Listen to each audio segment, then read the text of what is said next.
Brother Rahul Hussain বা রুহুল আমিন হজরত আমাদের মাঝে তাশরিফ এনেছেন, সবাই বলেন আলহামদুলিল্লাহ। এবং আমাদের প্রধান বক্তাও আলহামদুলিল্লাহ রাস্তায় আছেন, তিনিও চলে আসবেন। তো প্রিয় ভাইয়েরা, আমি আপনাদের সম্মুখে সংক্ষিপ্ত সময়ের মধ্যে আজকের আমার আলোচ্য বিষয়ের উপর সামান্য আলোচনা করার চেষ্টা করবো, আল্লাহ যদি আমাকে তৌফিক দেন।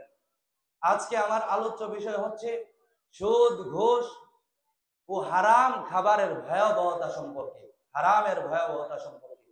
আল্লাহ যদি আমাকে তৌফিক দান করেন তাহলে এই বিষয়ে সামান্য আলোচনা করবো। মা তৌফিক ইল্লা বিল্লাহ। প্রিয় হাজিরিন, আমি আলোচনা আর দীর্ঘায়িত করব না, আমার মূল পর্বে চলে যাচ্ছি।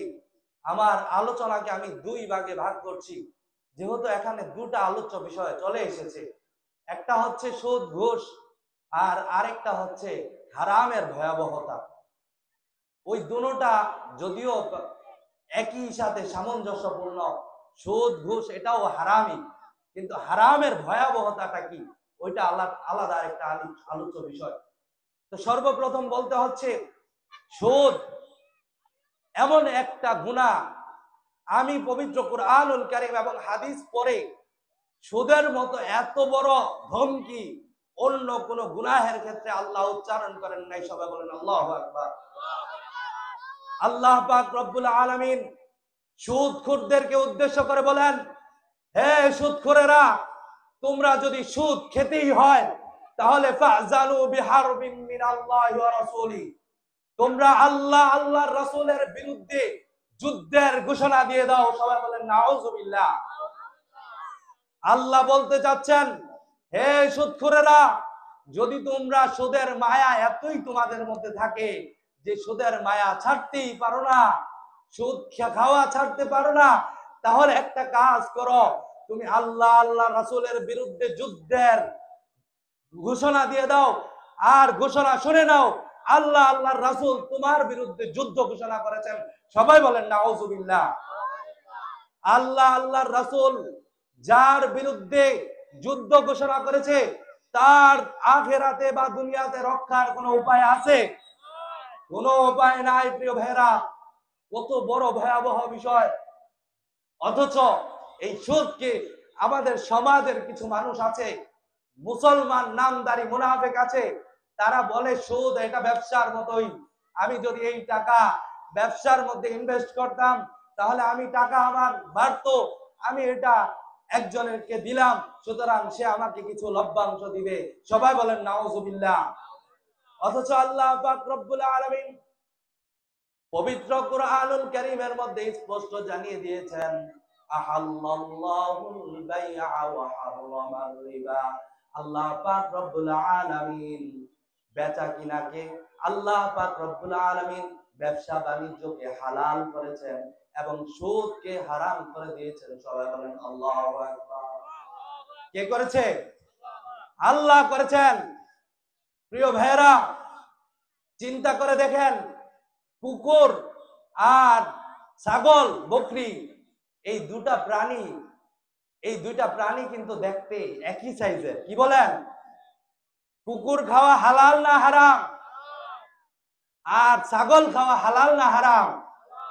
কেন হালাল আর কেন হারাম? আল্লাহ ছাগলকে হালাল করেছেন এজন্য হালাল, আল্লাহ কুকুরকে হারাম করেছেন এজন্য কুকুর হারাম।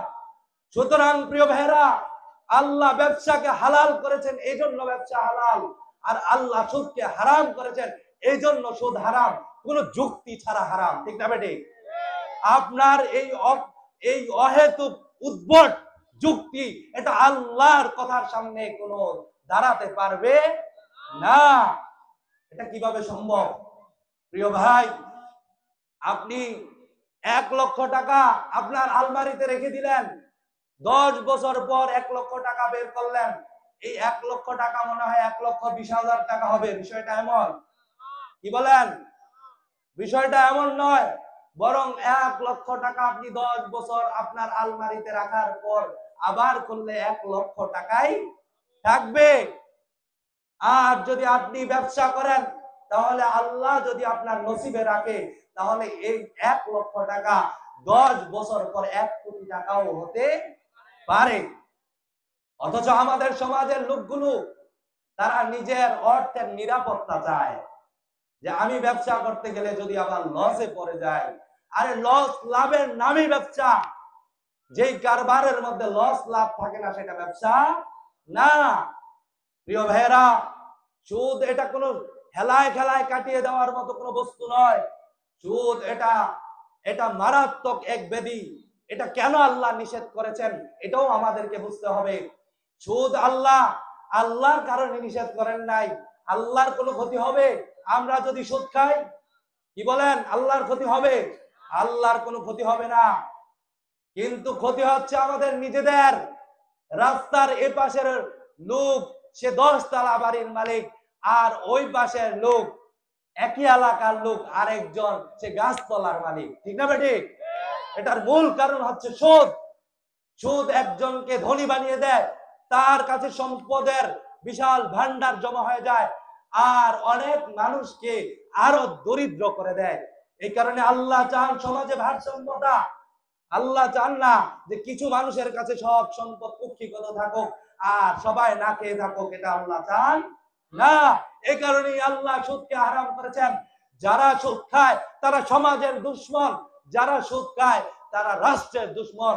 পুঁজিবাদী ব্যবস্থা আমাদেরকে এমন এক ব্যবস্থা করে দিয়েছে যার কারণে গোটা বিশ্বের অধিকাংশ, গোটা বিশ্বের 3 ভাগের 2 ভাগ সম্পদ মাত্র গুটি কয়েক মানুষের হাতে। চিন্তা করে দেখেন, এটা আমার মুখের কথা নয়। গোটা বিশ্বের অধিকাংশ সম্পদ গুটি কয়েক মানুষের হাতে, নাম করা কয়েকজনের হাতে। বিল গেটস, অমুক, সে তমুক, তাদের হাতে গুটি কয়েক মানুষের হাতে গোটা বিশ্বের অধিকাংশ সম্পদ, আর মাত্র 1 অংশ গোটা পৃথিবীর মানুষের কাছে ভাগ করা। এটা একমাত্র পুঁজিবাদী ব্যবস্থার কারণে এটার কুফল। এর কোনো বিকল্প আমাদেরকে এখনই উচ্চারণ করতে হবে। এখন থেকে আমাদেরকে আওয়াজ তুলতে হবে। আমাদের এই রাষ্ট্রকে সুদীবাদী একটা ব্যবস্থায় চালু রেখেছে। ব্যাংকে যাবেন সুদ, কিস্তিতে সুদ, যেখানে যাবেন সুদ, আর আমাদের এলাকার সুদখোররা তো আছেই, ঠিক না বেঠিক? ও প্রিয় ভাই, আসুন আল্লাহর কাছে আত্মসমর্পণ করি।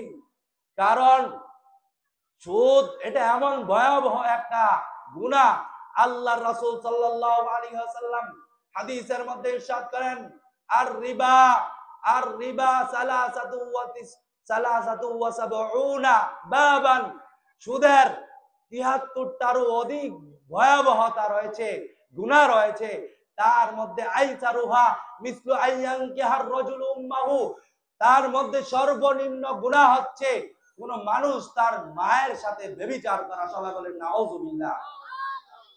চিন্তা করে দেখেন, সুদের 73টারও বেশি ভয়াবহতা রয়েছে, তার মধ্যে সর্বনিম্ন ভয়াবহতারই এই অবস্থা, যে সর্বনিম্ন ভয়াবহতা, সর্বনিম্ন গুনাহ হচ্ছে নিজের আপন মায়ের সাথে ব্যভিচার করা। সবাই বলেন নাউজুবিল্লাহ। আরে আওয়াজ দিয়ে বলেন নাউজুবিল্লাহ। এটা কি সাধারণ গুনাহ? কি বলেন? নিজের আপন মায়ের সাথে ব্যভিচার করা এটা কি কোনো সাধারণ গুনাহ? অথচ আল্লাহর রাসূল সাল্লাল্লাহু আলাইহি ওয়াসাল্লাম ইরশাদ করছেন যে এটা হচ্ছে সুদের সর্বনিম্ন গুনাহ। সবাই বলেন আল্লাহু আকবার। তাহলে সর্বোচ্চ গুনাহটা কত বড়? সর্বোচ্চ গুনাহটা কত বড়? ও প্রিয় ভাইরা, আসুন আমরা আল্লাহর কাছে আত্মসমর্পণ করি। আমরা আল্লাহকে ভয় করি। আমরা যেরকম শুকর খাই না, কুকুর খাই না, কারণ আল্লাহ এটাকে হারাম করেছেন। এজন্য ঠিক সুদকে আল্লাহ হারাম করেছেন, এজন্য সুদ না খাওয়া আমাদের কর্তব্য, ঠিক না বেটি? যদি আমি আল্লাহর আদেশ অমান্য করে তারপরেও আমি সুদ খাই, তাহলে বুঝতে হবে আমি কুকুর, শুকর বা নাপাকি খাওয়ার চেয়ে ব্যতিক্রম কিছু করি নাই। কুকুর খাওয়া, শুকর খাওয়া, হারাম খাওয়া যেরকম গুনাহ, তার চেয়ে 1000 গুণ বেশি গুনাহ হচ্ছে সুদ খাওয়া, ঠিক না বেটি? এই কারণে প্রিয় ভাইয়েরা, সুদ এটা ভয়াবহ বিষয়, ঘুষ এটা ভয়াবহ বিষয়। আল্লাহর রাসূল বলেন, লাআনা রাসূলুল্লাহ সাল্লাল্লাহু আলাইহি ওয়াসাল্লাম, আল্লাহর রাসূল লানত করেছেন যে সুদ খায় এবং যে সুদ দেয়, উভয়কে কে লালন করেছেন? আল্লাহর রাসূল। সবাই বলেন নাউজুবিল্লাহ। হ্যাঁ, আমাদের সমাজে একটা অভ্যাসে পরিণত হয়েছে, আমার ফাইলটা তাড়াতাড়ি, আমার কাজটা তাড়াতাড়ি করার জন্য গিয়ে অফিসারকে টেবিলের নিচ দিয়ে ঘুষ দিয়ে দেই। এই যে ঘুষটা দিলাম, এটা কি হলো? আমার গুনাহ হলো। হ্যাঁ, আপনি যদি অপারগ হয়ে যান, আপনি এখন ঘুষ না দিয়ে কাজটা করতে পারতেছেন না, তখন বাধ্য হলে তখন আপনার গুনাহ হবে না, কিন্তু যে ঘুষ নেয় তার সর্ব অবস্থায় কি হবে? গুনাহ। এটা মারাত্মক গুনাহ। কারণ আল্লাহর রাসূল যে ঘুষ খায় তাকে লানত করেছেন। সবাই বলেন নাউজুবিল্লাহ। প্রিয় ভাইরা, এই সুদ ঘুষ এগুলো মারাত্মক ভয়াবহ বিষয়, এগুলোর শাস্তিও মারাত্মক ভয়াবহ। হাদিসের মধ্যে সুদের শাস্তি সম্পর্কে 3টা শাস্তি হাদিসের মধ্যে এসেছে। কয়টা শাস্তি? আরো অনেক শাস্তি আছে, কিন্তু মোটা দাগে 3টা শাস্তির কথা আমি বলবো। যেহেতু সময় সংক্ষিপ্ত, আমাদের অনেক আলোচক আছেন, এই কারণে আমি 3টা শাস্তির কথা বলবো। সুদ যদি আমি খাই, তাহলে আমাকে আল্লাহ মোটা দাগে বড় বড় 3টা শাস্তি দিবেন। কয়টা শাস্তি? 3টা শাস্তি। 1 নাম্বার শাস্তি, যেটা আল্লাহ পাক রব্বুল আলামিন পবিত্র কুরআনুল কারীমের সূরা বাকারায় নিজে ইরশাদ করেন, যারা সুদ খায় আল্লাহ পাক রব্বুল আলামিন তাদেরকে হাসরের ময়দানে এমন ভাবে উত্থিত করবেন কেমন যেন তাকে জিনে ধরেছে। অর্থাৎ জিনে ধরা রোগী দেখেছেন কিনা আপনারা? দেখেছেন কিনা? জিনেরা ধরা রোগী কি ভালো আচরণ করে না উদ্ভট পাগলের মতো আচরণ করে? পাগলের মতো আচরণ করে। আল্লাহ পাক রব্বুল আলামিন ইরশাদ করেন, যে সুদ খায়, আল্লাযীনা ইয়াকুলুনার রিবা, যারা সুদ খায় তারা হাসরের ময়দানে উঠবে কেমন যেন জিনে ধরা শয়তানে ধরা রোগীর মতো। সবাই বলেন নাউজুবিল্লাহ। সে যখন হাসরের ময়দানে উত্থিত হবে আর জিনে ধরা রোগীর মতো উদ্ভট আচরণ করতে থাকবে, তখন লোকেরা তাকে দেখেই চিনে ফেলবে এই লোকটা হচ্ছে সুদখোর। সবাই বলেন নাউজুবিল্লাহ। এর চেয়ে লজ্জা করা আর কিছু হতে পারে? আমি হাসরের ময়দানে ওঠার সাথে সাথেই লোকেরা আমাকে চিনে ফেলবে, এই লোক হচ্ছে সুদখোর, এই লোক দুনিয়ার জীবনে সুদ খেত। সবাই বলেন নাউজুবিল্লাহ। 2 নাম্বার শাস্তি, আল্লাহর রাসূল সাল্লাল্লাহু আলাইহি ওয়াসাল্লাম ইরশাদ করেন, আমাকে স্বপ্নে দেখানো হলো যে কিছু লোক এমন রয়েছে যাদের পেটগুলো অনেক বড় এবং এই পেটগুলোকে বিষধর সাপ দ্বারা ভর্তি করে দেওয়া হয়েছে। সবাই বলেন নাউজুবিল্লাহ। আমি জিবরাইলকে জিজ্ঞাসা করলাম, মান হাউলাই, হে জিবরাইল এরা কারা?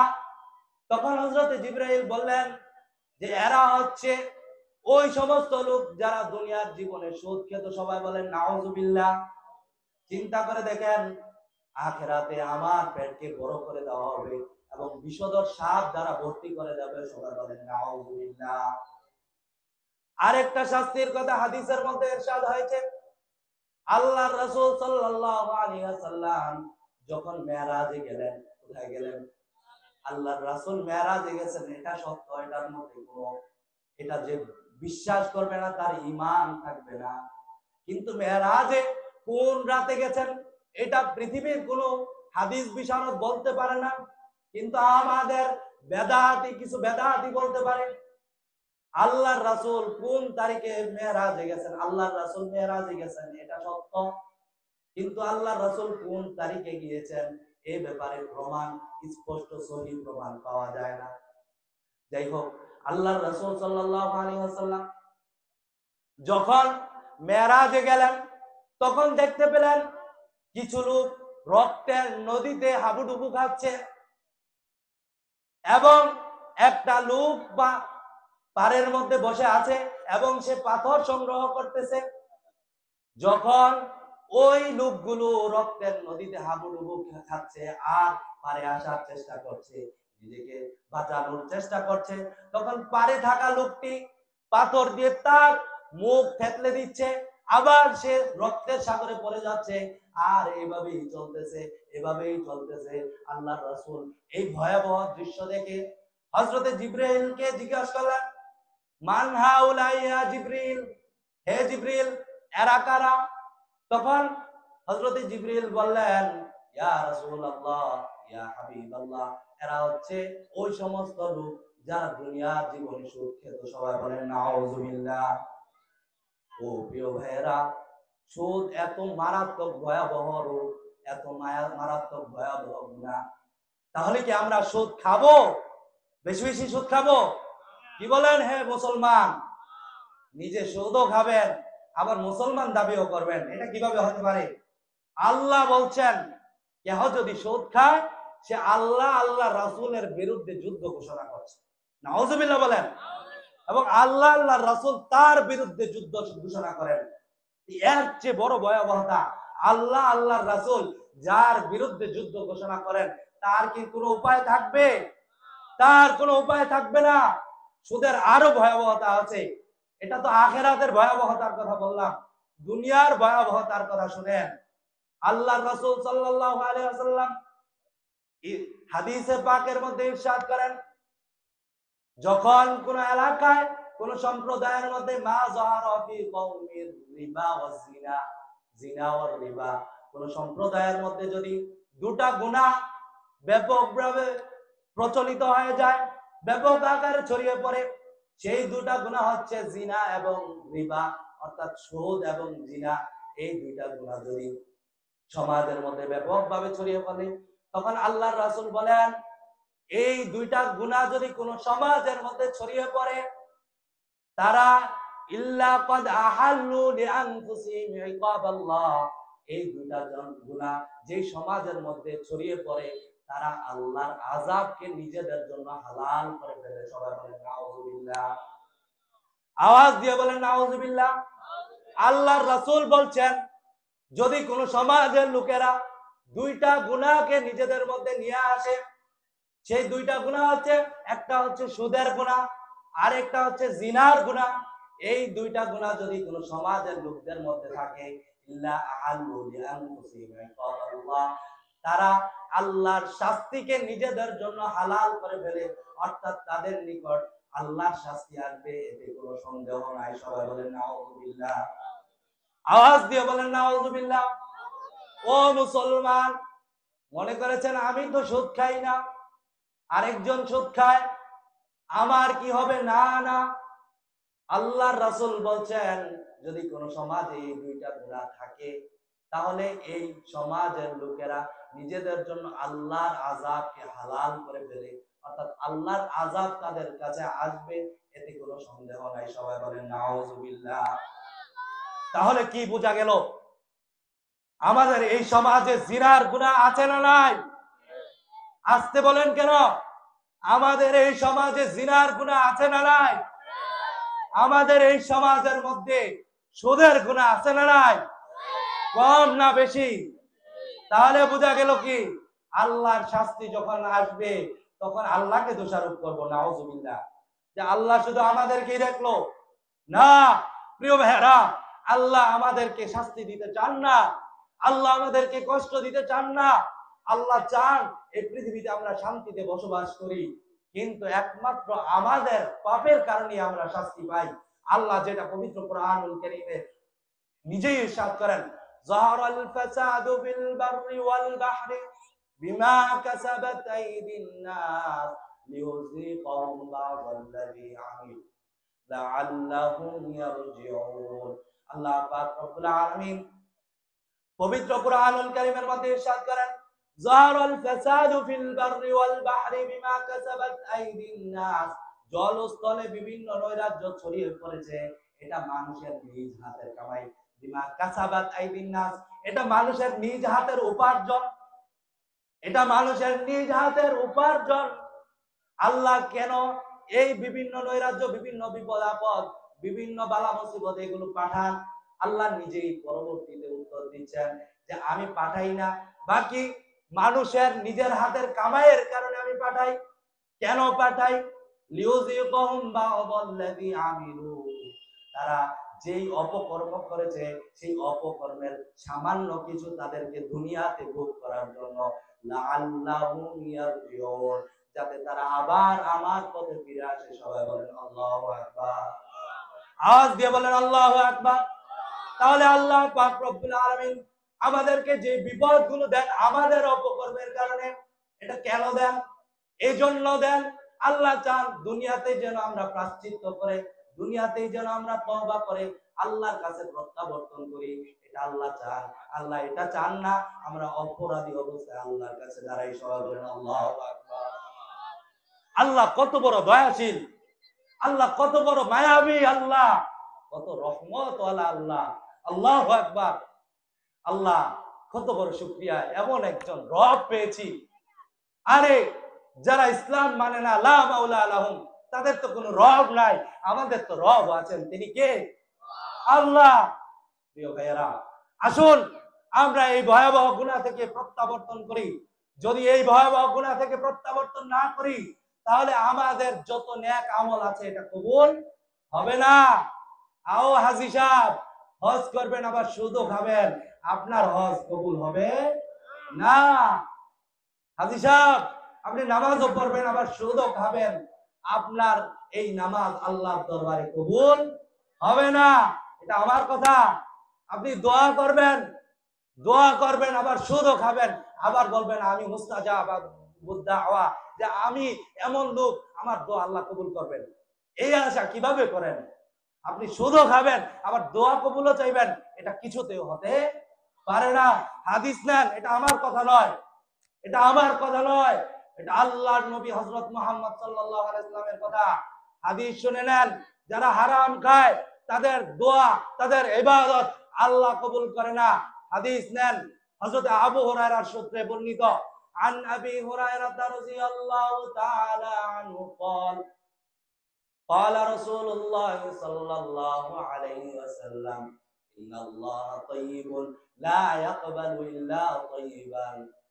হযরত আবু হুরায়রা রাদিয়াল্লাহু তাআলা আনহুর সূত্রে বর্ণিত, তিনি বলেন আল্লাহর রাসূল সাল্লাল্লাহু আলাইহি ওয়াসাল্লাম ইরশাদ করেন, ইন্নাল্লাহা তাইয়্যিবুন, নিশ্চয় আল্লাহ তাআলা পবিত্র, লা ইয়াকবালু ইল্লা তাইয়্যিবান, তিনি যেহেতু পবিত্র, তিনি পবিত্র ছাড়া অন্য কিছু কবুল করেন না। সবাই বলেন আল্লাহু আকবার। আল্লাহ পবিত্র, তিনি পবিত্র জিনিসই কবুল করেন, পবিত্র জিনিস ছাড়া অন্য জিনিস কবুল করেন না।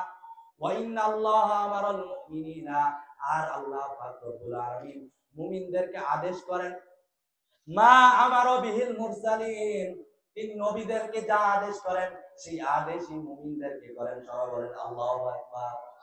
অর্থাৎ আল্লাহ পাক রব্বুল আলামিন সমস্ত নবীদেরকে যে আদেশ করেন, যে কাজ করার জন্য আদেশ করেন, যে কাজ থেকে বিরত থাকার জন্য আদেশ করেন, আল্লাহ পাক রব্বুল আলামিন তার বান্দাদেরকেও একই কাজ করার জন্য আদেশ করেন, একই কাজ থেকে বিরত থাকার জন্য নিষেধ করেন। বিষয়টা এমন নয় যে নবীদেরকে এক কাজ করতে বলেন আর বান্দাদেরকে আরেক কাজ করতে মানা করেন, বিষয়টা এমন নয়। বরং আল্লাহ নবীদের উপর যা হারাম করেছেন সমস্ত বান্দাদের উপর তা হারাম করেছেন, নবীদের উপর যা হালাল করেছেন সমস্ত বান্দাদের উপর তা হালাল করেছেন। এটা হচ্ছে উদ্দেশ্য। তারপর আল্লাহ পাক রব্বুল আলামিন আল্লাহর রাসূল সাল্লাল্লাহু আলাইহি ওয়াসাল্লাম দলিল হিসাবে সূরা বাকারার, আল্লাহ পাক রব্বুল আলামিন দলিল হিসাবে প্রথমে সূরা মুমিনুনের 51 নম্বর আয়াত দিয়ে এসেছেন, যে আল্লাহ মুমিনদের নবীদেরকে যা আদেশ করেন মুমিনদেরকেও তা আদেশ করেন। আল্লাহর রাসূল নিজেই দলিল পেশ করতেছেন। আল্লাহর রাসূল বলেন, ফাকালা তাআলা, আল্লাহ পাক রব্বুল আলামিন বলেন, ইয়া আইয়ুহার রুসুলু, হে আমার রাসূলগণ, কুলু মিনাত তাইয়্যিবাতি ওয়া'মালু সালিহা, তোমরা হালাল খাও এবং নেক আমল করো, ইন্নী বিমা তা'মালুনা আলীম, নিশ্চয় তোমরা যা করো সে সম্পর্কে আমি অবগত। সবাই বলেন আল্লাহু আকবার। কাদেরকে আদেশ করলেন? কাদেরকে? নবীদেরকে। ইয়া আইয়ুহার রাসূলু, হে রাসূলগণ, কুলু মিনাত তাইয়্যিবাতি, তোমরা হালাল খাও, ওয়া'মালু সালিহা, তারপর নেক আমল করো। আল্লাহু আকবার। আল্লাহ এখানে আগে নেক আমল করো পরে হালাল খাও এটা বলতে পারতেন না? কি কর, এটা বলতে পারতেন কিনা? কিন্তু আল্লাহর ভাষা শৈলী দেখেন, আল্লাহ বলছেন কুলু মিনাত তাইয়্যিবাতি, তোমরা হালাল খাও। কাদেরকে বলছেন? সমস্ত নবীদেরকে। ওয়ামালু সালিহা, এবং নেক কাজ করো। ইন্নী বিমা তা'মালুনা আলিম, নিশ্চয়ই তোমরা যা করো সেই সম্পর্কে আমি অবগত আছি। দলিল পেয়েছেন কিনা? আল্লাহ নবীদেরকে আদেশ করছেন। এবার একই আদেশ আল্লাহ মুমিনদেরকে করেন। সূরা বাকারার 172 নম্বর আয়াতের মধ্যে আল্লাহ পাক রব্বুল আলামিন মুমিনদেরকে উদ্দেশ্য করে বলছেন, ইয়া আইয়ুহাল্লাযীনা আমানু কুলু মিন তাইয়্যিবাতি মা রাযাকনাকুম ওয়াশকুরু লিল্লাহ ইন কুনতুম ইয়্যাহু তা'বুদুন। আল্লাহ পাক রব্বুল আলামিন আগে মুমিনদেরকে বলেছেন, আগে রাসূলদেরকে বলেছেন, এখন মুমিনদেরকে বলছেন, ইয়া আইয়ুহাল্লাযীনা আমানু, হে ঈমানদারগণ, কুলু মিন তাইয়্যিবাতি মা রাযাকনাকুম, আমি তোমাদেরকে যা রিজিক দিয়েছি সেই রিজিকের মধ্যে ভালোগুলো হালাল খাবার, পবিত্র খাবার তোমরা ভক্ষণ করো। আল্লাহু আকবার। ওয়াশকুরু লিল্লাহ, ভক্ষণ করে শুধু ক্ষান্ত হয়ো না, বরং ওয়াশকুরু লিল্লাহ, আল্লাহর শুকরিয়া আদায় করো। আল্লাহু আকবার। শুকরিয়া আদায় করব কিনা? যদি আমি নিয়ামত পাওয়ার পর শুকরিয়া আদায় করি, নিয়ামত বাড়িয়ে দেবেন কে? আওয়াজ দিয়ে বলেন, নিয়ামত বাড়িয়ে দেবেন কে? আর যদি আমি নিয়ামত ভোগ করার পর শুকরিয়া আদায় না করি, বরং অকৃতজ্ঞতা করি যে অমুক তো আমার থেকে বেশি পেয়েছে, আমাকে কেন কম দেওয়া হলো, যদি অকৃতজ্ঞতা করি, তাহলে নিয়ামত কমিয়ে দেবেন কে? আল্লাহ। শুধু নিয়ামত কমিয়ে ক্ষান্ত থাকবেন না। আল্লাহ বলেছে, ইন্না আযাবি লাশাদীদ, আমার শাস্তি কিন্তু মারাত্মক কঠিন। যারা অকৃতজ্ঞ, যারা অকৃতজ্ঞ, তাদের জন্য আমি শাস্তি প্রস্তুত করে রেখেছি। সবাই বলেন নাউযুবিল্লাহ। এই কারণে কিছু পাওয়ার পর শুকরিয়া কার হবে? আওয়াজ দিয়ে বলেন, কার হবে? আল্লাহর হবে। তা আল্লাহ মুমিনদেরকে বলতেছেন, হে ঈমানদারগণ, আমি তোমাদেরকে যা রিজিক দিয়েছি তা থেকে ভক্ষণ করো। ওয়াশকুরু লিল্লাহ, এবং আল্লাহর শুকরিয়া আদায় করো। ইন কুনতুম ইয়্যাহু তা'বুদুন, যদি তোমরা প্রকৃতপক্ষে তার ইবাদত করে থাকো। আল্লাহু আকবার। তাহলে প্রমাণ পাইলেন তো যে আল্লাহ মুমিন নবীদেরকে যা আদেশ করেছেন, আল্লাহ মুমিনদেরকেও তা আদেশ করেছেন। পেয়েছেন? তাহলে বোঝা গেল আল্লাহ নবীদেরকে যা আদেশ করেছেন সমস্ত ক্ষেত্রে, কিছু বিষয় ছাড়া সমস্ত ক্ষেত্রে নবীদেরকে যা আদেশ করেছেন মুমিনদেরকেও তাই আদেশ করেছেন। নবীদেরকে যা থেকে বিরত থাকতে বলেছেন, মুমিনদেরকেও তা থেকে বিরত থাকতে বলেছেন। প্রমাণ পেলেন কিনা আপনারা? সূরা মুমিনুনের 51 নম্বর আয়াত এবং সূরা বাকারার 172 নম্বর আয়াত দ্বারা দুটো প্রমাণ পেলাম। এবার প্রমাণ শেষ হলো, এবার আসেন মূল আলোচনায়। তারপর আল্লাহর রাসূল সাল্লাল্লাহু আলাইহি ওয়াসাল্লাম এই হাদিসের শেষ অংশে একজন লোকের বর্ণনা দিলেন। কার বর্ণনা দিলেন? একজন লোকের বর্ণনা দিলেন। সুম্মা যাকারার রাজুলা, অতঃপর একজন লোকের বর্ণনা দিলেন। ইউতিলুস সাফারা, যে দীর্ঘ সফর করে এসেছে। আশাসা আকবার, তার চুলগুলো ধুলায় দূষিত, তার শরীর ধুলায় দূষিত, তার চুলগুলো এলোমেলো।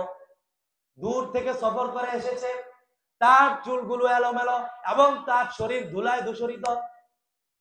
তারপর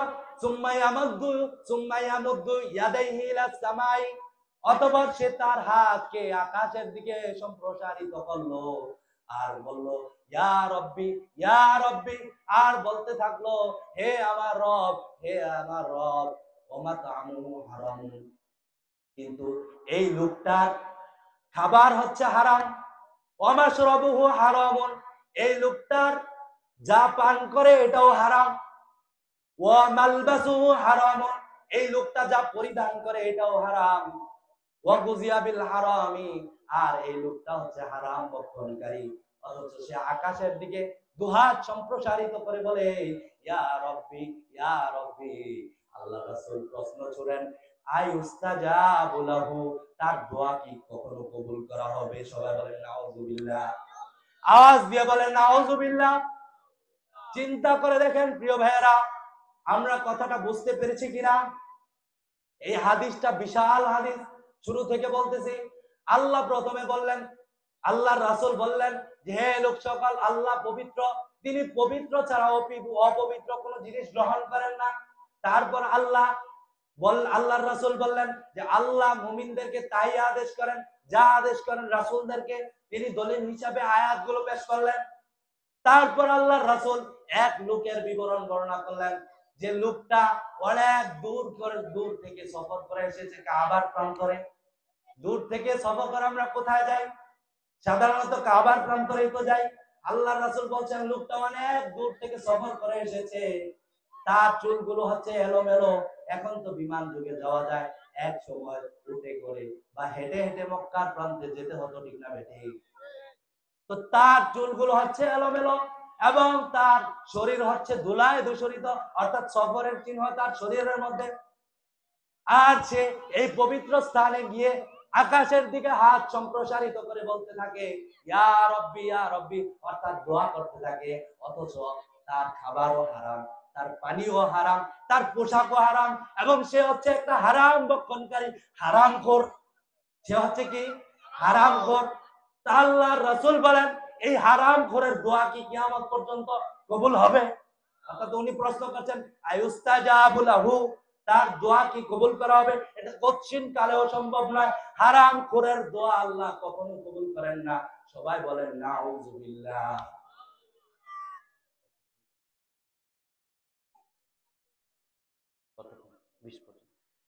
তাহলে প্রিয় ভাইরা, প্রিয় মা ও বোনেরা, আমরা এই হাদিস দ্বারা কি দলিল পেলাম? এই হাদিস দ্বারা এই দলিল পেলাম যে আমি ইবাদত করলাম সাথে হারাম খেলাম, আমি ইবাদত করলাম সাথে ঘুষ খেলাম, আমি ইবাদত করলাম সাথে সুদ খেলাম, তাহলে আমার এই ইবাদত কি আল্লাহর দরবারে কবুল হবে? কঠিন কালেও কবুল হবে না। আপনি ইবাদত করতে করতে কপালকে ক্ষয় করে ফেলেন। হারাম খোরের ইবাদত, হারাম খোরের দোয়া আল্লাহ কবুল করেন না। এটা স্পষ্ট হাদিস দ্বারা প্রমাণিত, আল্লাহর রাসূলের হাদিস দ্বারা প্রমাণিত। ও প্রিয় ভাইরা, আমরা কেন ধোঁকায় পড়ে আছি? শুধু হজ করলে যদি জান্নাতে যাওয়া যেত, তাহলে আবু জেহেল আমার চেয়ে হজ কম করেছে না বেশি? আবু জেহেল আমার চেয়ে বাইতুল্লাহর খেদমত কম করেছে না বেশি? আমরা তো বাইতুল্লাহ যাওয়ারই সুযোগ পাই না। আবু জেহেল বাইতুল্লাহর রক্ষক ছিল, সেবক ছিল। আবু জেহেল বছরে বছরে হজ করত। যদি হজ করলেই জান্নাতে যাওয়া যেত, তাহলে আবু জেহেল সর্বপ্রথম জান্নাতে যেত, ঠিক না বেটে? ও প্রিয় ভাইয়েরা, ও প্রিয় মা ও বোনেরা, স্পষ্ট ভাবে জেনে নেন হারাম খোরের ইবাদত আল্লাহ কবুল করেন না। হারাম খোরের ইবাদত আল্লাহ কবুল করেন না, এটা দিবালোকের ন্যায় সত্য। এটা কোরআন হাদিস দ্বারা প্রমাণিত, এতে কোনো সন্দেহ নাই। যে সন্দেহ করবে তার ঈমান থাকবে না। সবাই বলেন নাউযুবিল্লাহ। এই কারণে প্রিয় ভাইয়েরা, প্রিয় মা ও বোনেরা, আমরা কি হারাম খাবো আবার ইবাদত করব? আরে সিস্টেম মতো ইবাদত করলে অল্প আমলে আপনার নাজাতের জন্য কি হবে? যথেষ্ট হবে। সিস্টেম মতো ইবাদত করলে অল্প আমলে আপনার মুক্তির জন্য যথেষ্ট হবে।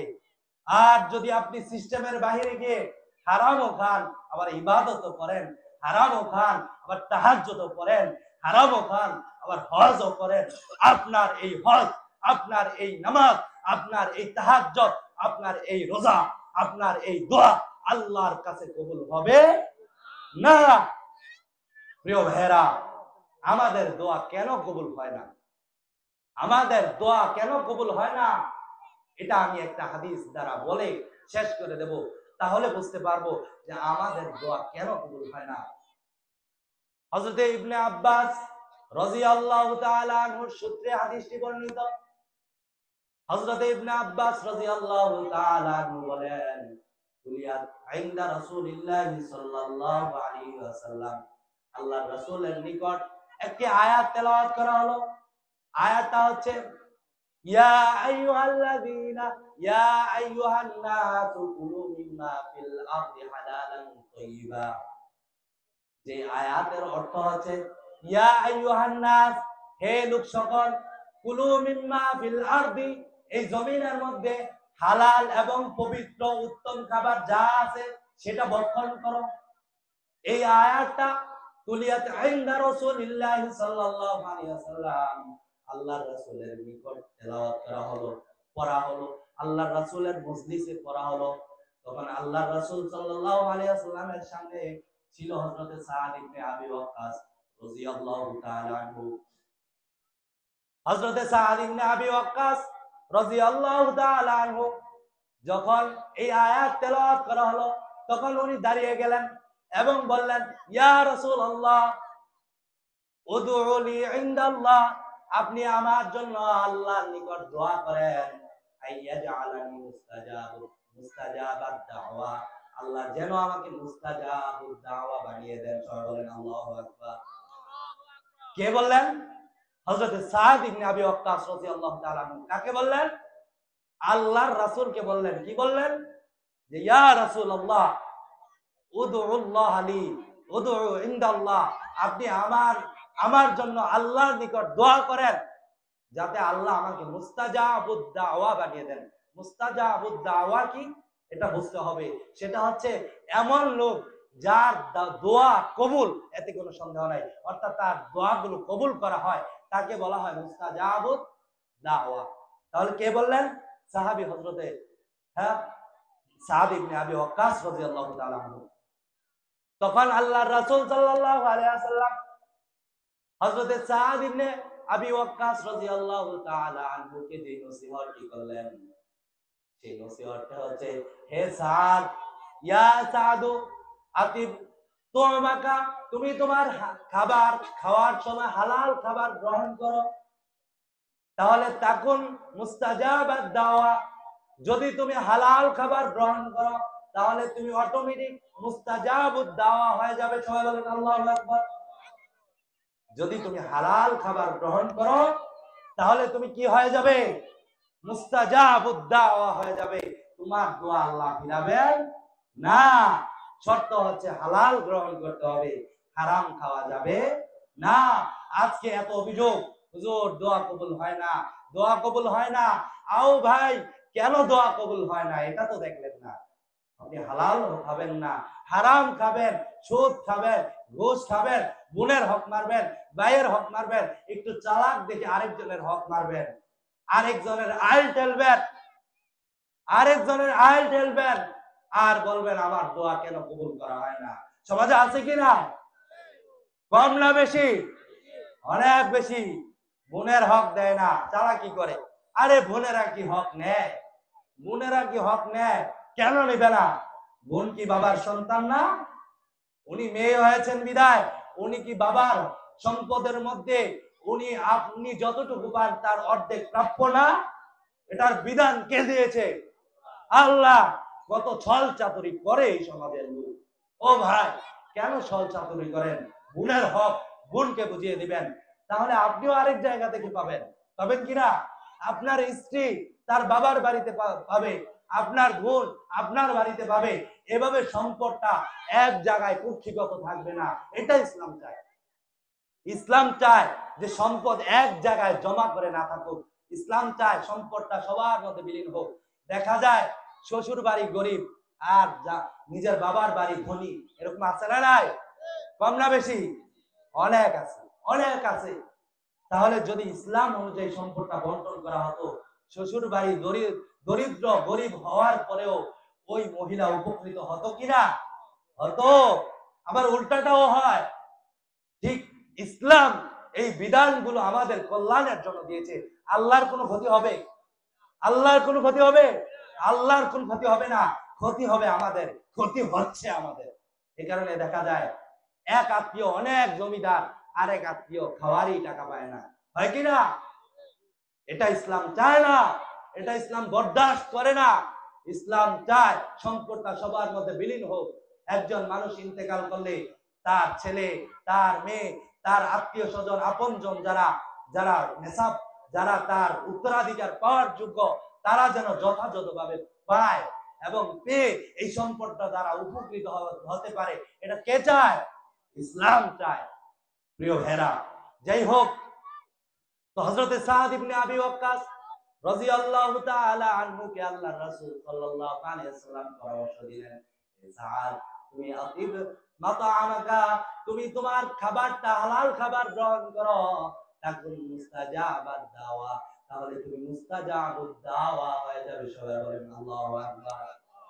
শুধু এটাই আল্লাহর রাসূল বলেন নাই, আল্লাহর রাসূল আরো ইরশাদ করেন, ইয়া সাদ, হে সাদ, ইন্নাল আবদা, নিশ্চয় কোন বান্দা যদি হারাম খাবার গ্রহণ করে তাহলে 40 দিন পর্যন্ত তার আমল আল্লাহর দরবারে কবুল হয় না। সবাই বলেন নাউযুবিল্লাহ।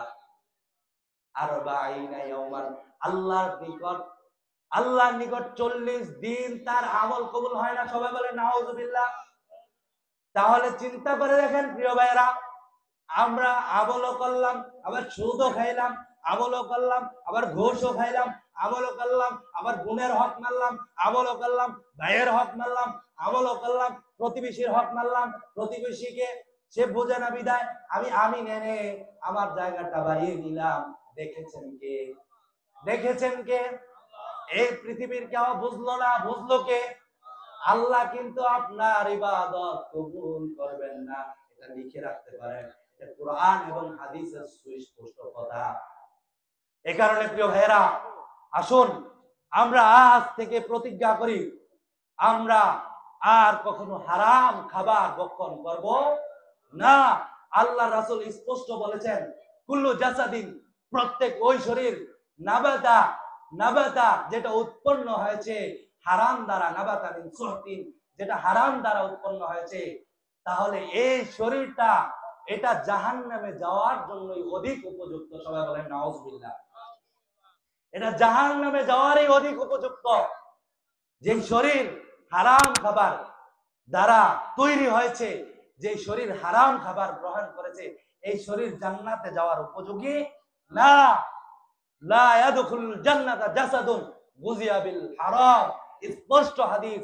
হারাম ভক্ষণকারীর শরীর জান্নাতে প্রবেশ করবে না। কোথায় প্রবেশ করবে না?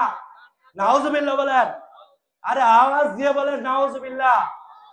এই কারণে কি বেশি বেশি হারাম খাবো, বেশি বেশি সুদ খাবো, বোনের হক নষ্ট করব, ভাইয়ের হক নষ্ট করব, মানুষের হক নষ্ট করব, আইন ঠেলবো, আরেকজনের জমি জবরদখল করব, কি বলেন? করব? যত হজই করেন কাজ হবে না। লিখে রাখেন, যত হজই করেন কাজ হবে না যদি আপনি আরেকজনের হক নষ্ট করেন, যদি আপনি হারাম ভক্ষণ করেন। আপনি যদি হারাম ভক্ষণ করে আপনার শরীরটা, আপনার গোশত মাংস যদি হারাম দ্বারা তৈরি হয়, উৎপন্ন হয়, তাহলে এই শরীরটা জান্নাতের উপযোগী না। কে বলেছেন? আল্লাহর রাসূল। এই শরীরটা জাহান্নামেরই অধিক উপযোগী। অর্থাৎ সেই শরীর কোথায় যাবে? জাহান্নামে। এই কারণে আসুন প্রিয় ভাইরা, আসুন প্রিয় মা বোনেরা, আমরা আল্লাহকে ভয় করি। ইত্তাকিল্লাহ, আল্লাহকে ভয় করুন, আল্লাহকে ভয় করুন যেখানেই থাকেন, এবং প্রতিজ্ঞা করুন দরকার হলে পাঁচটা ভাত খাবো, তারপরও মানুষের হক নষ্ট করব না। বোনের হক দিয়ে দেব, ভাইয়ের হক বুঝিয়ে দেব, কারো হক নষ্ট করব না। সুদ খাবো না, ঘুষ খাবো না, হারাম খাবার অন্যের কোন জিনিস অনুমতি ছাড়া খাবো না। আল্লাহ পাক রব্বুল আলামিন আমাদেরকে যে কথাগুলো হলো সেই কথাগুলোর উপর আমল করার তৌফিক দান করেন। ওয়া মা আলাইনা ইল্লাল বালাগ। আসসালামু আলাইকুম ওয়া রাহমাতুল্লাহি ওয়া বারাকাতুহু।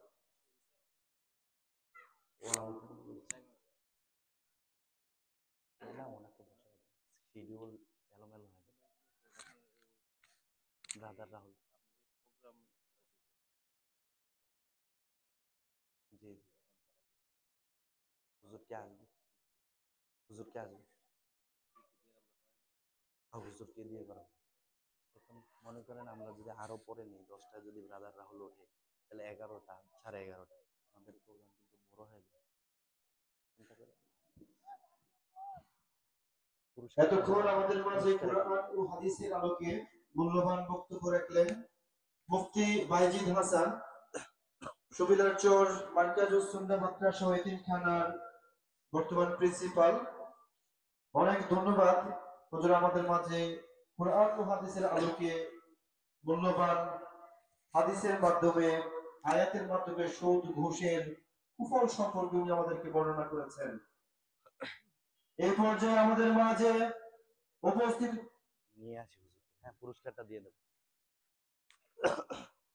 এই পর্যায়ে আমাদের মাঝে বক্তব্য রাখবেন সুদূর ভারত থেকে আগত আমাদের আজকের এই মাহফিলের অন্যতম প্রধান আলোচক হুজুরকে নিয়ে আসেন।